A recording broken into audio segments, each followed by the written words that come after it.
ఈరోజు మహాజన socialist party జిల్లా committee మరియు ఎంఆర్పిఎస్ వికారాబాద్ జిల్లా కమిటీ ఆధ్వర్యంలో వికారాబాద్ జిల్లాలో అత్యంత ప్రాచీన దేవస్థానం శ్రీ అనంత పద్మనాభ స్వామి టెంపుల్ మరియు పారివాహక ప్రాంతం అడవి ప్రాంతం చుట్టుపక్కల అనేక ఆధునిక కల్చర్ల పేరుతో పాశ్చాత్య కల్చర్ పేరుతో రిసార్ట్లు నడుపుతున్నారు.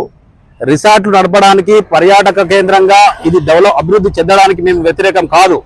అయినప్పటికీ ఆ అభివృద్ధి పేరు పైన అనేక అసాంఘిక కార్యక్రమాలు, అదేవిధంగా డీజేలు 31 ముఖ్యంగా డిసెంబర్ 31 పురస్కరించుకొని డీజేలకు పర్మిషన్లు ఇవ్వద్దు. ఈవెంట్లకు ఎలాంటి పర్మిషన్లు ఎక్కడ కూడా ఇస్తలేరు తెలంగాణ రాష్ట్ర వ్యాప్తంగా.